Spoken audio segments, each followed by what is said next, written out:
Hello പ്രിയപ്പെട്ടവരെ, എല്ലാവർക്കും നമസ്കാരം. 3 ജേണൽ എൻട്രി നമ്മൾ ഓൾറെഡി കംപ്ലീറ്റ് ചെയ്ത് കഴിഞ്ഞു. ഇന്ന് നമ്മൾ ജേണൽ എൻട്രി തന്നെയാണ് പഠിക്കുന്നത്. പക്ഷേ കുറച്ച് വ്യത്യാസമുണ്ട്. കുറച്ചല്ല, സാമാന്യം നല്ല വ്യത്യാസമുണ്ട്. അപ്പോൾ ആ 3 ക്ലാസ്സും കൃത്യമായിട്ട് മനസ്സിലായിട്ടുള്ള ചെയ്യാൻ പറ്റുന്ന ആൾക്കാർ മാത്രമേ ഈ ക്ലാസ് കാണേണ്ടതുള്ളൂ. അവർക്ക് ഇത് മനസ്സിലാകത്തുള്ളൂ. ഓക്കെ, അങ്ങനെയാണെങ്കിൽ നമുക്ക് നേരിട്ട് ക്ലാസ്സിലേക്ക് പോകാം. നിങ്ങൾ നോക്ക്, ഞാനൊരു ചെറിയ എക്സാമ്പിൾ ഇവിടെ എഴുതാം. ഏപ്രിൽ 30 എന്ന് പറയുന്ന തീയതി. ഈ തീയതിക്ക് ഒരു ട്രാൻസാക്ഷൻ നമ്മുടെ ബിസിനസ്സിൽ നടക്കുകയാണ്. അതായത് ഇതാണ് ട്രാൻസാക്ഷൻ എന്ന് വിചാരിച്ചോ. ആനന്ദ്, നമ്മൾ ഇന്നലെ ചെയ്ത അതേ വ്യക്തിയുടെ പേര് തന്നെയാണ് ഞാൻ ഇവിടെ എടുത്തിരിക്കുന്നത്. Anand commenced business with 1 lakh. Okay, ഇനി ഇതൊരു ട്രാൻസാക്ഷൻ ആണ്. ആനന്ദ് 10-ാം തീയതിയാണ്, ഏപ്രിൽ 30-നാണ് ബിസിനസ് സ്റ്റാർട്ട് ചെയ്തിരിക്കുന്നത്. അതേ ഡേറ്റിന് തന്നെ നമുക്ക് ഒരു വ്യക്തി പൈസ തരാനുണ്ടായിരുന്നു. ആ പൈസ ഇങ്ങോട്ട് തരുന്നു. നിങ്ങൾ ഇതിന്റെ ലോജിക് ഒന്നും ആലോചിക്കേണ്ട. അതായത് ഏപ്രിൽ 30-ന് ബിസിനസ് തുടങ്ങിയിട്ടല്ലേ ഉള്ളൂ. അപ്പോൾ അന്ന് തന്നെ എങ്ങനെയാണ് ഒരു വ്യക്തി ഇങ്ങോട്ട് പൈസ തരാനുണ്ടാവുക? ട്രാൻസാക്ഷൻസ് ഒന്നും തുടങ്ങിയിട്ടില്ലല്ലോ, പർച്ചേസോ ഒന്നും നടന്നിട്ടില്ലല്ലോ. ഓക്കെ, അതൊന്നും നിങ്ങൾ ആലോചിക്കേണ്ട. ഇങ്ങനെ ഞാൻ ഒരു എക്സാമ്പിളിന് വേണ്ടിയിട്ട് ജസ്റ്റ് ഇത് പറയുന്നു, അത്രയേ ഉള്ളൂ. അപ്പോൾ ഈ ട്രാൻസാക്ഷൻ നോക്കുക, ആ ഡേറ്റ് നോക്കുക. ഇനി എന്ത് ചെയ്യുന്നത്? അതേ ഏപ്രിൽ 30-ന് തന്നെ നമുക്ക് കുറച്ച് ക്യാഷ് കിട്ടുകയാണ്. Cash received from Kiran. ഈ കിരൺ എന്ന് പറയുന്ന വ്യക്തി നമ്മുടെ ബിസിനസ്സിലെ ഡെപ്റ്റർ ആണ് എന്ന് നിങ്ങൾ മനസ്സിലാക്കുക. അതായത് നമുക്ക് പൈസ തരാനുള്ള വ്യക്തി ആണ്. അങ്ങനെ അദ്ദേഹം എന്ത് ചെയ്യാണ്? ഒരു 4000 രൂപ നമുക്ക് തരാനുള്ള പൈസ തരികയാണ്. ഇതിന്റെ ജേണൽ എൻട്രി നമ്മൾ ഓൾറെഡി പഠിച്ച പ്രകാരം തന്നെ എഴുതി നോക്കുക. നിങ്ങൾ നോക്ക്, ഇവിടെ നമ്മൾ ഡേറ്റ് ഇടുന്നു, ഏപ്രിൽ 30 അല്ലെ. ഡേറ്റ് കോളം ഉണ്ടായിരുന്നു, പിന്നീട് നമ്മുടെ പെർട്ടിക്കുലർ കോളം ഇവിടെ ഉണ്ടായിരുന്നു, അറിയാലോ.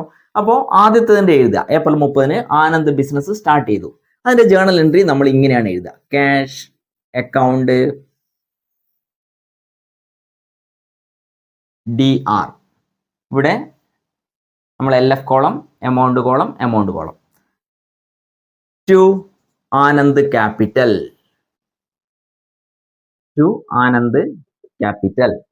കറക്റ്റ് ആണല്ലോ. നറേഷൻ ഞാൻ ഇപ്പോൾ തൽക്കാലം എഴുതുന്നില്ല. ഇതാണ് ജേണൽ എൻട്രി. കാരണം നമ്മൾ ജേണൽ എൻട്രി എഴുതി പഠിക്കുകയല്ല, അത് ഓൾറെഡി പഠിച്ചതാണ്. അതിന്റെ മുകളിലുള്ള കുറച്ച് വ്യത്യസ്തമായിട്ടുള്ള ഒരു സംഗതി പറയാണ്.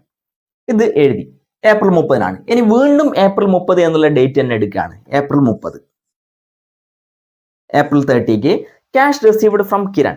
ഞാൻ ഓൾറെഡി പറഞ്ഞു കഴിഞ്ഞു, കിരൺ എന്ന് പറയുന്നത് നമ്മുടെ ഡെറ്റർ ആണ്, നമുക്ക് പൈസ തരാനുള്ള വ്യക്തിയാണ്. അപ്പോൾ അദ്ദേഹത്തിന്റെ അടുത്ത് ക്യാഷ് കിട്ടുമ്പോൾ cash account DR to Kiran. Account എത്ര? 4000. ആദ്യത്തെ എമൗണ്ട് എഴുതാൻ ഞാൻ വിട്ടുപോയിട്ടുണ്ട് അല്ലേ. അപ്പൊ അത് എഴുതണേ. നിങ്ങൾ അങ്ങനെ എഴുതുമ്പോൾ വിട്ടൊന്നും പോകാൻ പാടില്ല. 1 lakh. ഈ സംഗതി എല്ലാവർക്കും അറിയാലോ. ഇത് പറയുന്നതന്നല്ലേ ഞാനിതിനെ ഇത് കാണിച്ചു തന്നായിരിക്കും നിങ്ങൾ ചിന്തിക്കുന്നുണ്ടാവുക. അവിടെ അല്ല, ഇനി പറയുന്നതിലാണ് കാര്യം. ഇവിടെ കോമൺ ആയിട്ട് ഒരു സംഗതി നടക്കുന്നുണ്ട്. ഈ 2 ജേണൽ എൻട്രി എടുത്തു കഴിഞ്ഞാലും നിങ്ങൾക്ക് കോമൺ ആയിട്ടുള്ള ചില സിമിലാരിറ്റീസ്, ചില സാദൃശ്യങ്ങൾ കണ്ടെത്താൻ പറ്റും. അത് ഒന്നാമത്തെ സിമിലാരിറ്റി എന്ന് പറയുന്നത് ഏപ്രിൽ 30-നാണ് 2 ട്രാൻസാക്ഷൻ നടക്കുന്നത് എന്നുള്ളതാണ്. അതൊരു സാമ്യമാണ്, ഒരു സിമിലാരിറ്റിയാണ്. രണ്ടാമത് എന്ന് പറയുന്നത് 2 ട്രാൻസാക്ഷൻ്റെ അകത്തും ബിസിനസ്സിലോട്ട് ക്യാഷ് ഇങ്ങോട്ട് വരുന്നു എന്നുള്ളതാണ്. രണ്ടാമത്തെ സിമിലാരിറ്റിയാണ്, സാമ്യമാണ് ആ പറഞ്ഞത്.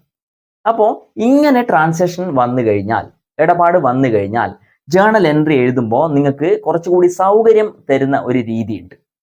ഓക്കെ, അതായത് നോക്ക്, ഇവിടെ ക്യാഷ് കിട്ടി 1 lakh, ഇവിടെയും ക്യാഷ് കിട്ടി 4000. അപ്പൊ ആക്ച്വലി ഈ ഏപ്രിൽ 30-ന് 1,04,000 നിങ്ങളെ കടയിലേക്ക്, ബിസിനസ്സിലേക്ക് പൈസ ആയിട്ട് വന്നിട്ടുണ്ടല്ലോ അല്ലെ. അങ്ങനെയാകുമ്പോൾ ക്യാഷ് 1,04,000 ആണ് ഇങ്ങോട്ട് വന്നത് എന്ന് നിങ്ങൾക്ക് ഒറ്റ തവണയായിട്ട് എഴുതാൻ പറ്റും. കാരണം ഇവിടെയും ക്യാഷ് 1 lakh, ഇവിടെയും ക്യാഷ് 4,000 കിട്ടിയിട്ടുണ്ട്. അപ്പൊ നിങ്ങൾക്ക് എന്ത് എഴുതാം? ഞാനിത് അങ്ങ് മാച്ച് കളിയാന്നേ, അതിനെ മുകളിലേക്ക് ആക്കുകയാണ്. ക്യാഷ് അക്കൗണ്ട് ഡെബിറ്റ് 1,04,000 എന്ന് ഇങ്ങനെ എഴുതാം. ഇതെന്താ ഇവിടെ സംഭവിച്ചേ?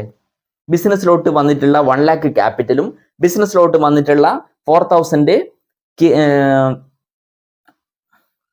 കിരണിന്റെ കയ്യിൽ നിന്ന് വന്നിട്ടുള്ള ആ 4000 rupees-ഉം നമ്മൾ ഒറ്റ തവണയായിട്ട് ഇവിടെ എഴുതി വെച്ചു.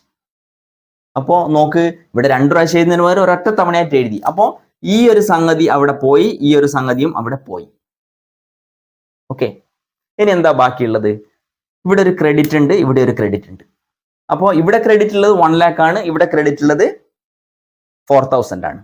നിങ്ങൾക്ക് ഒരു കാര്യം ചെയ്യാം, 2 ഈ ക്രെഡിറ്റ് അങ്ങനെ തന്നെ എടുത്ത് എഴുതാം. എന്ത്? Anand capital account. To Anand capital account എന്ന് പറഞ്ഞു കഴിഞ്ഞാൽ അത് ക്രെഡിറ്റിൽ വരേണ്ട എമൗണ്ട് അല്ലേ? അപ്പോ എത്രയാണ് എമൗണ്ട് എഴുതേണ്ടത് ക്രെഡിറ്റിൽ?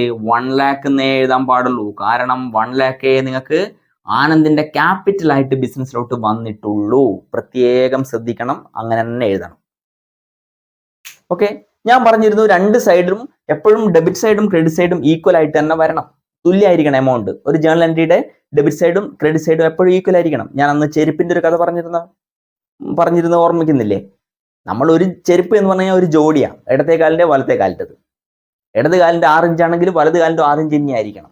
അല്ലാണ്ട് 1 6 ഇഞ്ചോ 1 8 ഇഞ്ചായ ശരിയാവോ? ശരിയാവില്ല. അപ്പൊ അതുപോലെയാണ് ഈ പറഞ്ഞത്. വീണ്ടും ഞാൻ എഴുതുകയാണ്, ടു കൃഷ്ണ അക്കൗണ്ട് 4000. ഇപ്പൊ നോക്ക്, നമ്മുടെ ഈ ജേണൽ എൻട്രി മാത്രം നോക്ക് നിങ്ങൾ. ആദ്യത്തെ 2 എണ്ണം നോക്കണ്ട. ക്യാഷ് അക്കൗണ്ട് 1,04,000 അല്ലെ, ടോട്ടൽ ആയിട്ട് എഴുതി. ആനന്ദ് ക്യാപിറ്റൽ അക്കൗണ്ട് 1 lakh അല്ലെ. ഇനി എന്താണ്? കൃഷ്ണ അക്കൗണ്ട് 4000. ഇങ്ങനെ 1,04,000 നമ്മുടെ കയ്യിലേക്ക് കിട്ടി എന്ന് ഒറ്റത്തവണ എഴുതി. അതിൽ 1 lakh എന്ന് പറയുന്നത് ക്യാപിറ്റൽ ആയിട്ടാണ് ആനന്ദ് തന്നതാണ്. അതിൽ 4000 എന്ന് പറയുന്നത് കിരൺ എന്ന് പറയുന്ന നമ്മുടെ ഡെറ്റർ ഇങ്ങോട്ട് തരാനുള്ള പൈസയാണ്, അത് തന്നതാണ്. അപ്പോ 2 എന്ന് എഴുതി. ആക്ച്വലി ഇതുവരെ നമ്മൾ ഒരൊറ്റ ഡെബിറ്റും ഒരൊറ്റ ക്രെഡിറ്റാണ് എഴുതിയത്. ഇവിടെ ഒരേ ഡേറ്റിന് സിമിലർ ആയിട്ടുള്ള, അതായത് രണ്ടും ക്യാഷ് ഇങ്ങോട്ട് വരുന്നു എന്നുള്ള ഒരു ട്രാൻസാക്ഷൻ വന്നപ്പോൾ നമ്മൾ എന്ത് ചെയ്തു? അതിനെ ഒരൊറ്റ തവണയായിട്ട് എഴുതി. അങ്ങനെ എഴുതുമ്പോൾ ചിലപ്പോൾ ഡെബിറ്റ് 1-ൽ കൂടുതൽ ഉണ്ടാവും, ചിലപ്പോൾ ക്രെഡിറ്റ് 1-ൽ കൂടുതൽ ഉണ്ടാകും. അതായത് ചില കേസിൽ ഡെബിറ്റ് എണ്ണം 2 ഉണ്ടാവും, അല്ലെ 3 ഉണ്ടാവും, 1-ൽ കൂടുതൽ എത്രയാവാം. ക്രെഡിറ്റ് സൈഡിലായിരിക്കും ചിലപ്പോൾ എന്ത് ചെയ്യുന്നത് 1 2 3 ക്രെഡിറ്റ് ഉള്ളത്. ഇവിടെ ഇപ്പോൾ ഒരു ഡെബിറ്റും 2 ക്രെഡിറ്റും ഉള്ളത്. ചില കേസിൽ 2 ഡെബിറ്റും 2 ക്രെഡിറ്റും വരാം. ചില കേസിൽ 1-ൽ കൂടുതൽ എത്രയാവാം, 2 3 4 ഒക്കെ വരാം. ഒരേ ഡേറ്റിന് ഒരേപോലെ ഇങ്ങോട്ട് വന്നു എന്നുള്ള തരത്തിലാണ് ട്രാൻസാക്ഷൻ എങ്കിലാണ് അങ്ങനെ വരിക. ഇനി അങ്ങോട്ട് പോയിട്ടുണ്ടെങ്കിലും അങ്ങനെ തന്നെ വരും. ഒരേ ഡേറ്റിന് എന്ത് ചെയ്യുന്നത് 2 ക്യാഷ് പോയത്. അപ്പൊ നിങ്ങൾക്ക് എന്ത് ചെയ്യാം? ക്യാഷ് പോയി എന്നുള്ള ടോട്ടൽ ക്യാഷ് എഴുതാം. മനസ്സിലാകുന്നുണ്ടോ? അപ്പോൾ അതാണ് ഇവിടെ ആക്ച്വലി നടന്നത്. ഇനി ജേണൽ എൻട്രി എഴുതുമ്പോൾ നമ്മൾ ഇങ്ങനെയാണ് എഴുതുക. ഇതൊരു വെരി ഇമ്പോർട്ടൻ്റ് ആയിട്ടുള്ള അക്കൗണ്ടന്റുമാരൊക്കെ എപ്പോഴും ഫോളോ ചെയ്യുന്ന വളരെ പ്രധാനപ്പെട്ട ഒരു റൂളാണ്. ഓക്കെ, ഈ എഴുതിയതിനെ രണ്ടിനെ നമ്മൾ സിമ്പിൾ ജേണൽ എൻട്രി എന്നാണ് പറയുക. അതായത് if a journal entry have only 1 debit and only 1 credit, such journal entry is called simple journal entry, അല്ലെങ്കിൽ സിംഗിൾ ജേണൽ എൻട്രി എന്നും പറയും. Simple journal entry or single journal entry. മനസ്സിലായിട്ടുണ്ടല്ലോ? ഇനി നമ്മൾ പറയാണ്, if there have a more than 1 debit or more than 1 credit or both, 1 കൂടുതൽ debit 1 കൂടുതൽ credit, അല്ലെങ്കിൽ ഇവ രണ്ടും ഒരേ സമയം ഉണ്ടെങ്കിൽ, അല്ലെ, ഒരു ജേണൽ എൻട്രിക്ക് പറഞ്ഞതൊക്കെയാണ് ഉള്ളത് എങ്കിൽ അതിനെ നമുക്ക് കോമ്പൗണ്ട് ജേണൽ എൻട്രി എന്നാണ് വിളിക്കുക. എന്താ വിളിക്കുക? Compound journal entry. കോമ്പൗണ്ട് എന്ന് പറഞ്ഞാൽ എന്താ? ബൗണ്ട് ചെയ്യുക, ഇരട്ടിക്കുക, അല്ലെ, കോമ്പൗണ്ട് ചെയ്യുക. Compound journal entries. അപ്പോൾ ഇന്നത്തെ നമ്മുടെ ടോപ്പിക് എന്ന് പറയുന്നത് ഇതാണ്. ഏത്? Compound journal entry.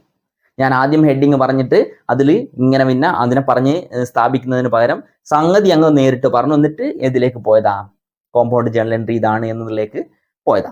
അപ്പോൾ ഇത് നിങ്ങൾക്ക് മനസ്സിലായിട്ടുണ്ടാവും എന്ന് വിചാരിക്കുന്നു. ഒന്നുമില്ല, ഒരേ ട്രാൻസാക്ഷൻ ആയിരിക്കണം, ഒരേപോലെയുള്ള ആയിരിക്കണം, ഒരേ നാച്ചുറൽ ആയിരിക്കണം, ഒരേ ഡേറ്റിനായിരിക്കണം. ഇപ്പൊ 29-ാം തീയതിയാണ് ഒന്ന് 30-ാം തീയതിയാണ്. നിങ്ങൾക്ക് ഇങ്ങനെ എഴുതാൻ പറ്റുമോ? ഇല്ല. കാരണം 29-ാം തീയതിയിൽ ഇന്ന് എഴുതി കഴിഞ്ഞതിന് ശേഷം അടുത്ത ദിവസമാണ് നമ്മൾ മറ്റേ എഴുതുക.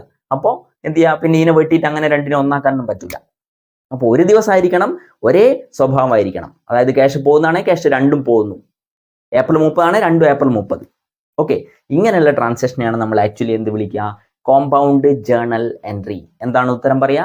If A journal entry have more than one debit or more than one credit. Journal entry have more than one debit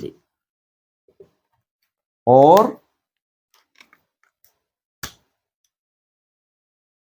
one credit or both. ഇവ രണ്ടും ഒന്നുകിൽ മോർ ദാൻ വൺ ഡെബിറ്റ് അല്ലെങ്കിൽ മോർ ദാൻ വൺ ക്രെഡിറ്റ്, അല്ലെങ്കിൽ ഇവ രണ്ടും ഒരേ സമയം ഉണ്ടാകും. ഇങ്ങനെയുള്ള ജേർണൽ എൻട്രിയെ നമുക്ക് കോമ്പൗണ്ട് ജേർണൽ എൻട്രി എന്ന് വിളിക്കാം. അങ്ങനെയാണെങ്കിൽ നമുക്കൊരു ട്രാൻസാക്ഷൻ ചെയ്ത് നോക്കാം. ഇതുപോലെയുള്ള ഒരു സാധനം ഞാൻ തരിക, ആ ക്വസ്റ്റ്യൻ ഞാൻ ഇവിടെ എഴുതും, നിങ്ങൾ എന്ത് ചെയ്യണം? അതിൻ്റെ ആൻസർ സ്വന്തം എഴുതണം. എന്നിട്ട് ഞാൻ തരുന്ന ആൻസറുമായിട്ട് കമ്പയർ ചെയ്ത് നോക്കുക ശരിയായിട്ടുണ്ടോ എന്നുള്ളത്. ക്ലിയർ? അപ്പോൾ അങ്ങനെയാണെങ്കിൽ ക്വസ്റ്റ്യനിലേക്ക് പോകാം.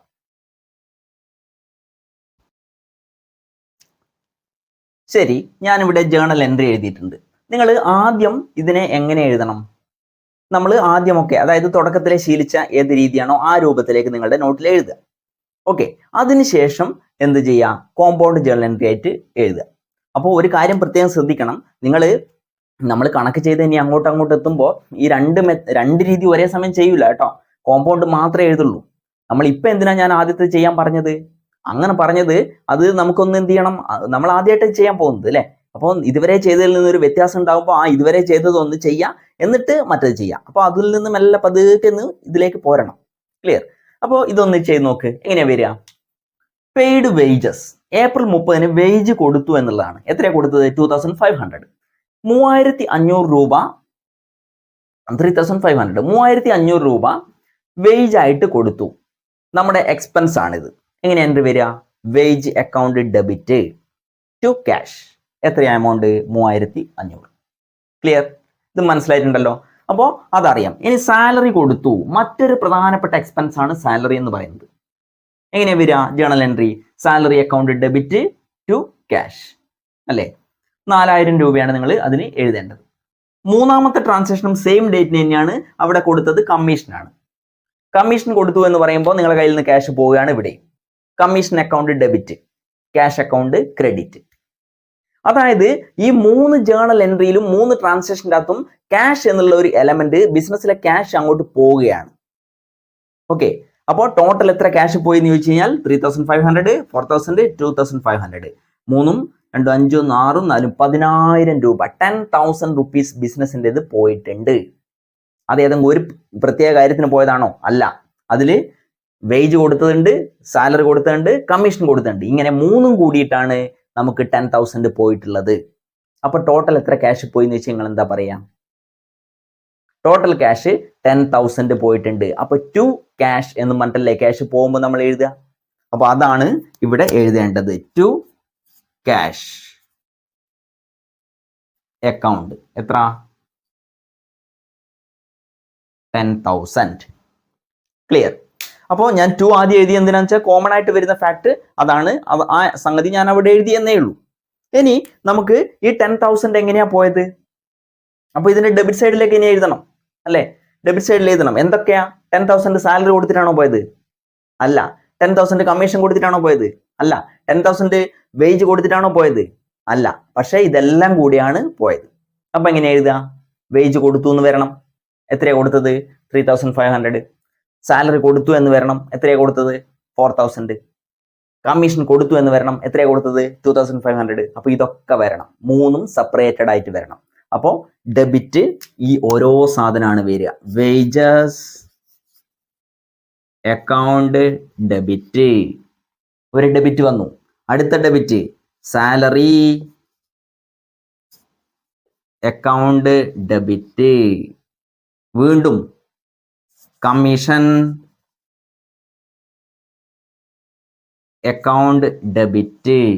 നോക്ക്, നമ്മൾ ഇപ്പം പറഞ്ഞിട്ടില്ലേ ഉള്ളൂ, ഒരു ജേർണൽ എൻട്രിക്ക് ഒന്നിൽ കൂടുതൽ ഡെബിറ്റ് വന്നിട്ടുണ്ടെങ്കിൽ, വന്നു 3 എണ്ണം, അതിനെ കോമ്പൗണ്ട് ജേർണൽ എൻട്രി എന്ന് പറയുന്നു. ചില കേസിൽ ഒന്ന് കൂടുതൽ ക്രെഡിറ്റ് ആണ് വരിക, അപ്പോഴും അതിനെ കോമ്പൗണ്ട് ജേർണൽ എൻട്രി എന്ന് തന്നെയാണ് വിളിക്കുക. ചിലപ്പോൾ ഒന്ന് കൂടുതൽ ഡെബിറ്റും ഉണ്ടാവും, ഒന്ന് കൂടുതൽ ക്രെഡിറ്റും ഉണ്ടാവും. അപ്പോഴും അതിനെ വിളിക്കുക കോമ്പൗണ്ട് ജേണൽ എൻട്രി എന്ന് തന്നെയാണ്. അപ്പോൾ ഇവിടെ നിങ്ങൾ നോക്ക്, ക്യാഷ് അല്ലേ, എത്രയാ പോയത്? വേജ് കൊടുത്ത് എത്രയാ? വേജ് കൊടുത്ത് 3500. 3500 നമുക്ക് ഡെബിറ്റിൽ എഴുതണം. ഇനിയോ സാലറി എത്ര കൊടുത്ത്? 4000. നമുക്ക് അത് ഇവിടെ എഴുതണം. ഓക്കെ. ഇനി ഒരു ഐറ്റം കൂടെ ഉണ്ട്, കമ്മീഷൻ, അതും കൊടുത്തിട്ടുണ്ട്. എത്രയാ? 2500. നോക്ക്, 3500 4 2500 ടോട്ടൽ 10 അല്ലേ? 3 2 5 6 4 10,000 10,000 റുപ്പീസ് ആണ് ടോട്ടൽ പോയത്. ആ ടോട്ടൽ പോയത് ഇവിടെ എഴുതി. ഇനി ഇതിന്റെ നറേഷൻ നിങ്ങൾക്ക് എഴുതണം എന്ന് തോന്നുകയാണ്, അല്ലെങ്കിൽ എഴുതേണ്ടതായിട്ട് വന്നാൽ നിങ്ങൾ എന്ത് എഴുതണം? Paid, wage, salary, commission. Okay, ഇത്ര എഴുതി കഴിഞ്ഞാൽ സിമ്പിൾ ഒരൊറ്റ ജേണൽ എൻട്രി, ഒരൊറ്റ കള്ളിയിൽ ഇത് നിങ്ങൾക്ക് എഴുതി തീർക്കാൻ പറ്റും. അല്ലെങ്കിലോ ഇത് 3 പ്രാവശ്യമായിട്ട് എഴുതണം. ഡേറ്റ് വീണ്ടും വീണ്ടും എഴുതേണ്ടി വരും അല്ലേ? 3 പ്രാവശ്യം ഡേറ്റ് എഴുതണം. അതൊരു പണിയല്ലേ? 3 പ്രാവശ്യം നറേഷൻ എഴുതണം, പണിയല്ലേ? 3 പ്രാവശ്യം ജേണൽ എൻട്രി എഴുതണം അല്ലേ? 3 പ്രാവശ്യം എന്ന് പറയുമ്പോൾ ഓരോന്നിന്റെയും 2 2 2 6 എണ്ണം എഴുതണം. ഇതിപ്പോ 5 എണ്ണം കൊണ്ട് ഒപ്പിച്ച്. ചുരുക്കി പറഞ്ഞാൽ ഒരു ജേണൽ എൻട്രി കുറച്ച് എഴുതാൻ, അല്ലെങ്കിൽ ഒരു ജേണൽ എൻട്രി അധികമായിട്ട് എഴുതാനുള്ള ഒരു സമയം നിങ്ങൾക്ക് അവിടെ ലാഭം കിട്ടും. അപ്പോൾ ഇത് ഇമ്പോർട്ടൻ്റ് ആണ്. നമ്മുടെ പരീക്ഷയൊക്കെ എഴുതുമ്പോൾ ഒരു ജേണൽ എൻട്രി എഴുതാനുള്ള സമയം നമുക്ക് അവിടെ കിട്ടുക എന്ന് പറഞ്ഞു കഴിഞ്ഞാൽ അത് വളരെ വിലപ്പെട്ട സമയമാണ്. സോ ഇത് ആയിരിക്കണം ഇനി നമ്മൾ ചെയ്യുന്ന സംഗതി. ഓക്കെ, അപ്പോൾ ഇത്രയും സംഗതി. അപ്പൊ ഇതെല്ലാവർക്കും മനസ്സിലായിട്ടുണ്ടെന്ന് ഞാൻ വിചാരിക്കുന്നത്. ഡേറ്റ് ഇവിടെ നിങ്ങൾ എഴുതണേ, ഏപ്രിൽ 30. ഞാൻ അതിൻ്റെ ഇടയിൽ വിട്ടുപോയതാ, ഏപ്രിൽ 30. ഇത്രയേ ഉള്ളൂ ഇന്നത്തെ ക്ലാസ്. പക്ഷെ ഞാൻ ഇവിടെ പെട്ടെന്ന് നിർത്തുകയല്ല, ഞാൻ നിങ്ങൾക്ക് ഒരു ക്വസ്റ്റ്യൻ തരികയാണ്. നിങ്ങൾ അത് ചെയ്തിട്ട് അതിന്റെ ആൻസർ കമന്റ് ഇടണം. ഓക്കെ, ഏതാ ഡെബിറ്റ് ഏതാ ക്രെഡിറ്റ് എന്നുള്ളത്. അങ്ങനെയാണെങ്കിൽ ഞാൻ ആ ക്വസ്റ്റ്യൻ ഇവിടെ എഴുതാം. ശ്രദ്ധിച്ചോ? ശരി, ഞാനിവിടെ എഴുതിയിട്ടുണ്ട് നിങ്ങൾക്കുള്ള ചോദ്യം. ഈ ചോദ്യം നിങ്ങൾ കറക്റ്റ് ആയിട്ട്, അതായത് സിംഗിൾ അല്ലെങ്കിൽ സിമ്പിൾ ജേണൽ എൻട്രി ആയിട്ട് എഴുതണം എന്നില്ല. ഒരു റഫ് നോട്ടിൽ ഇത് എഴുതുക. അതിനുശേഷം കൃത്യമാണ് എന്ന് ഉറപ്പുവരുത്തിയതിന് ശേഷം അതിന്റെ ആൻസർ നമ്മുടെ വീഡിയോയുടെ താഴെ കമന്റ് ആയിട്ടും ഇടണം. Okay, Ram commenced business with cash. Ram എന്ന് പറയുന്ന ഒരു വ്യക്തി, അദ്ദേഹം ബിസിനസ് സ്റ്റാർട്ട് ചെയ്തു 25,000 അല്ലെ?